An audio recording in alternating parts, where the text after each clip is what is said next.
Okay, this is week 5 Garcia, and for my something new, I wanted to discuss the Atkins diet and what that diet is about and the related research that's currently available. So, the Atkins diet itself, the principle is very restrictive carbohydrates and an increased protein intake. And when we say restricted carbohydrate, it's typically less than 30 grams per day, especially during the introductory phase. When we think about what the current recommendations are for Americans, we're supposed to be getting between 45 to 65% of our daily intake calories from carbohydrates. So if we look at, say, the 2,000 calorie diet that most Americans are on, we should be getting 225 grams of carbohydrates per day in our diet. So if you compare, what's recommended just on the lower end to 225 grams to 30 grams on the Atkins, that's severely restrictive. And we know that for the brain to function, it requires 120 grams of carbohydrates just, to fuel daily functions.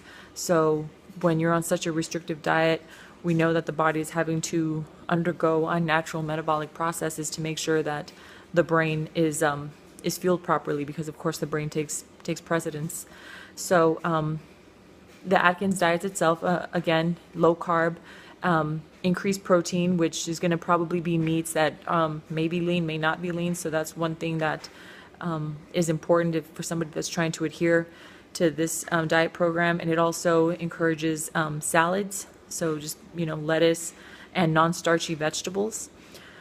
So a lot of people, I think, maybe have run with that and have just maybe decided that I guess gorging on meats was okay in the long term. So we don't really know how that's going to affect other like lipid profiles and things like that. But when there is adherence to the diet, it's supposed to include also supplements, so omega fatty acids, basic vitamin, mineral that maybe would be lacking when carbohydrates are restricted.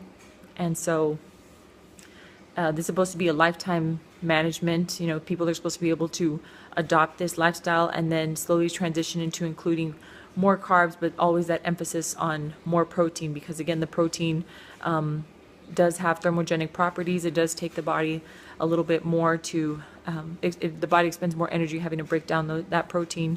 So that's another possible explanation why the Atkins diet has been, I guess, hailed by many, and a lot of people have recently jumped onto the Atkins bandwagon. And let's see here, what else was I going to talk about? Okay, so as far as the studies go, there are short-term studies that examine, just basically comparing the Atkins diet to other diets. So in that sense, it would be a low-carb diet versus a high-fat diet. Just seeing the different macronutrient distribution in the different, I guess, mainstream diets. And so the weight loss, overall weight loss is observed a little bit more when patients are randomized into a low-fat or a low-carb diet. So patients that adhere to the Atkins in the short term are able to lose more body fat over a 6-month period. And it's the differences are not as great once they reach that year point. But this brings me to an interesting point about the Atkins diet, is that it tends to have a very high dropout rate. So really it's supposed to be a lifetime adoption, but really, and I guess feasibly, it's not that practical to stay on such a high protein diet with almost no fruits and vegetables. And let's see, there was something else that I wanted to talk about. Again, the long-term studies are lacking, and so that's another point of concern, is that what are the health effects, and how is disease controlled or not controlled following this diet in the long term. So those studies are definitely severely lacking. And let's see here.